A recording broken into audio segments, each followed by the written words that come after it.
Welcome to mister Kumar and Mrs Uma channel. ఈరోజు నేను మీకు మన వీడియోలో గోధుమ నూక ఉప్మా అలాగే టమాటో బాతు చేసి చూపిస్తున్నాను. ఉప్మా అంటే చాలామందికి నచ్చదు. పిల్లలు మరీ ముఖ్యంగా ఉప్మా వద్దంటారు. కానీ చేసే విధానంలో దానికి కావాల్సిన ఇంగ్రీడియంట్స్ అన్నీ వేసి చేసినట్లయితే అందరూ ఎంతో ఇష్టంగా తింటారు. ఇప్పుడు నేను మీకు ఎలా చేయాలో ఈ ఉప్మాని చేసి చూపిస్తాను.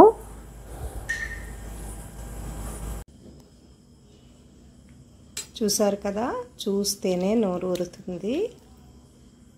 చూడండి, ఇలా జీడిపప్పు, టమాటోలు, వేరుశనగ పలుకులు వేసుకొని ఈ ఉప్మా చేసినట్లయితే టేస్ట్ చాలా బాగుంటుంది. ఇప్పుడు మనం ఈ ఉప్మాకు కావలసిన ఇంగ్రీడియంట్స్ అన్నీ చూద్దాము. ఇలా ఒక 2 మీడియం సైజు ఉల్లిపాయలు, 2 కొంచెం పెద్ద టమాటోలు, ఇలా 7-8 పచ్చిమిరపకాయలు, చిన్న అల్లం ముక్క, దీన్ని ముక్కలుగా కోసి పెట్టుకుందాము. అలాగే కొద్దిగా జీడిపప్పు, కరివేపాకు, శనగపప్పు, మినప్పప్పు, ఆవాలు, అలాగే కొద్దిగా వేరుశనగ పలుకులు. ఈ ఉప్మా టమాటో బాత్ మనం చేసుకునే విధంగా చేసుకుంటే చాలా టేస్ట్గా చాలా బాగుంటుంది. ఇలా ఉల్లిపాయలు చిన్న ముక్కలుగా కోసుకోవాలి. ఈ పచ్చిమిరపకాయలు ఎక్కువే వేసుకోవాలి, ఎందుకంటే మనం టమాటాలు వేసుకుంటున్నాం కదా. అలాగే అల్లం కూడా చిన్న ముక్కలుగా తరిగి పెట్టుకోవాలి.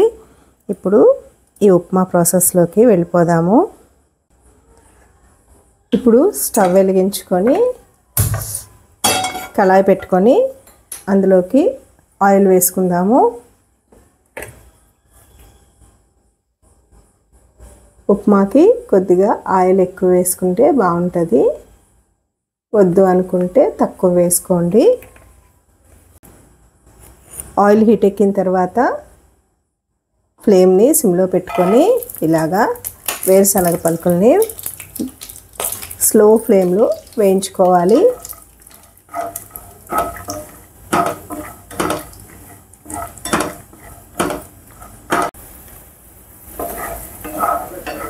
ఈ వేరుశనగ పలుకులు చక్కగా వేగిపోయాయి. ఇప్పుడు ఇందులోకి మనం శనగపప్పు, మినప్పప్పు, ఆవాలు, పోపు దినుసులు వేసుకోవాలి. వేసుకొని మీడియం ఫ్లేమ్లో పెట్టుకొని ఫ్రై చేసుకోవాలి. ఈ ఇంగ్రీడియంట్స్ అన్నీ వేసి ఉప్మా చేసుకుంటే పిల్లలు కూడా చాలా ఇష్టంగా తింటారు. నేను వేరుశనగ పలుకులు కొద్దిగానే వేశాను, ఎందుకంటే ఇందులో జీడిపప్పు కూడా వేస్తాను.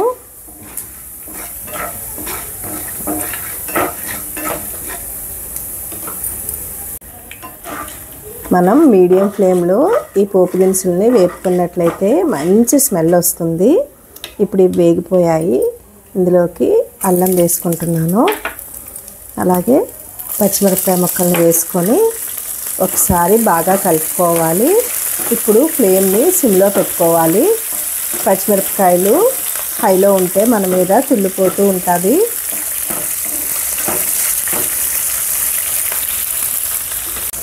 ఇలా 1 నిమిషం పచ్చిమిరపకాయలు వేగిన తర్వాత ఉల్లిపాయలు వేసేసుకోవాలి. వేసుకొని ఒకసారి బాగా కలుపుకోవాలి. ఇప్పుడు మీడియం టు హై ఫ్లేమ్లో వీటన్నింటినీ దోరగా వేపుకోవాలి.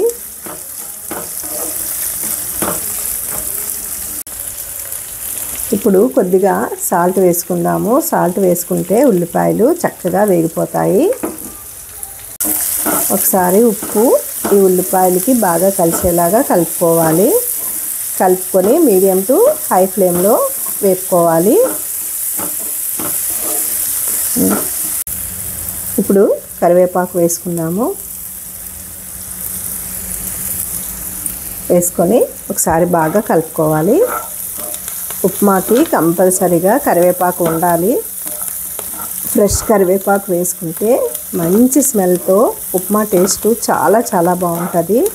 కరివేపాకు లేకుండా ఉప్మా లేనే లేదు.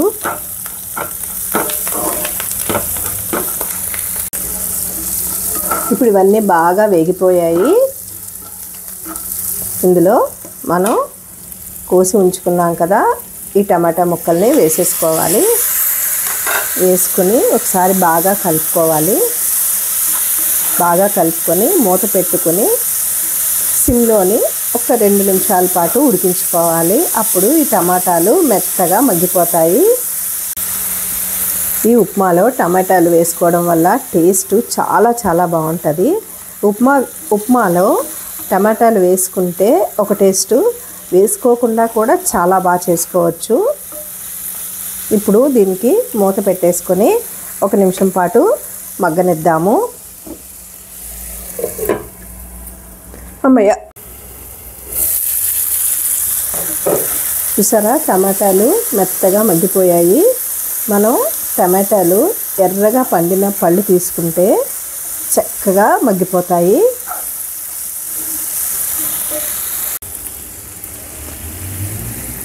నేను ఈ గ్లాస్ కొలతతో గోధుమ నూక తీసుకున్నాను. దీనికి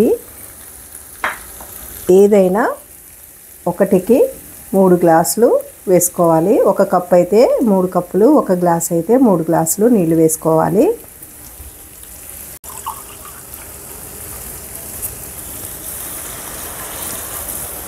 ఇలా మనం 3 గ్లాసులు వేసుకున్నట్లయితే ఈ గోధుమ నూక చక్కగా ఉడుకుతుంది. అప్పుడు టేస్ట్ చాలా బాగుంటుంది. ఇలా 3 గ్లాసులు వాటర్ పోసుకొని ఒకసారి అంతా బాగా కలుపుకోవాలి. కలుపుకున్న తర్వాత ఇది బాగా నీళ్ళు మరిగిపోవాలి. ఇప్పుడు నేను జీడిపప్పుని ఇలా నేతిలో వేపుకుంటున్నాను. నేను వేరుశనగ పలుకులు, జీడిపప్పు 2 వేస్తున్నాను. మీకు ఏది కావాలంటే అది వేసుకోవచ్చు. ఈ జీడిపప్పుని నేతిలో బాగా వేపుకొని ఉప్మాలో వేసుకుంటే టేస్ట్ చాలా బాగుంటుంది. లో ఫ్లేమ్లో వేపుకోవాలి. జీడిపప్పుని వేపుకొని ఇలా ఒక చిన్న బౌల్లోకి తీసుకుంటున్నాను.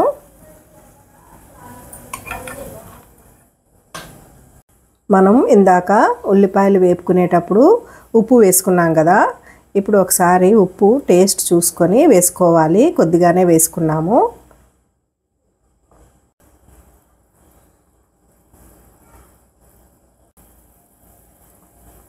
ఇలా నేను 1/2 టేబుల్ స్పూన్ వేస్తున్నాను. మీరు ఒకసారి టేస్ట్ చూసుకొని అప్పుడు వేసుకోవాలి.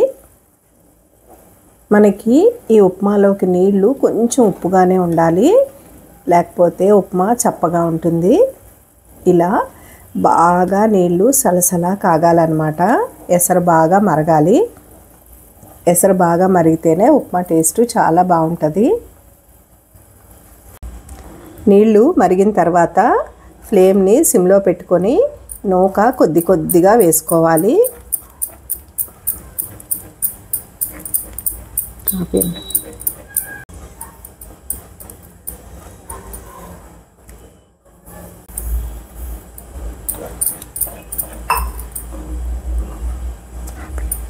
ఇలా నూకంతా వేసుకున్న తర్వాత ఫ్లేమ్ని సిమ్లోనే ఉంచుకొని ఇదంతా ఒకసారి బాగా కలిపేసుకొని మూత పెట్టుకొని ఉడికించుకోవాలి.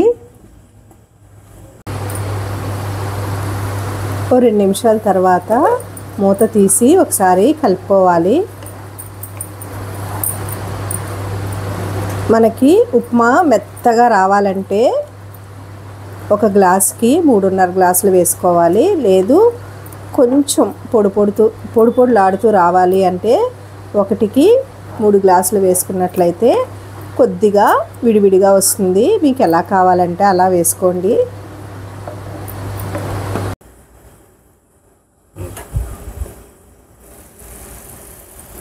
నేనైతే సిమ్లో ఒక 5 నిమిషాల పాటు మూత పెట్టి ఉడికించుకున్నాను.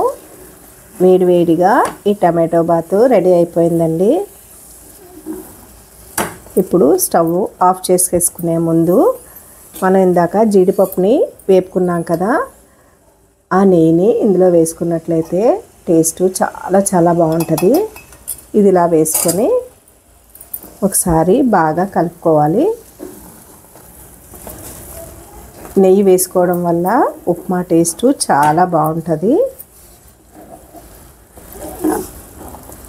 వేసుకొని ఒకసారి కలిపేసుకొని ఆఫ్ చేసేసుకోవడమే.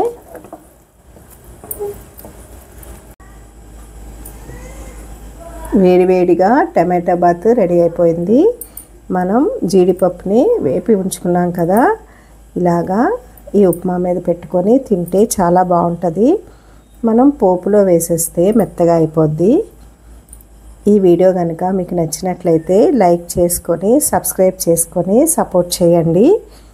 మరిన్ని మంచి వీడియోల కోసం పక్కనే ఉన్న బెల్ ఐకాన్ని ప్రెస్ చేయండి. నేను చేసే ప్రతి వీడియో మీకు నోటిఫికేషన్గా వస్తుంది. Thank you for watching. నేతిలో వేయించిన ఈ జీడిపప్పు వల్ల టేస్ట్ చాలా చాలా బాగుంది. తినేటప్పుడు క్రంచీగా టేస్ట్ జీడిపప్పు వల్ల చాలా బాగా వచ్చింది.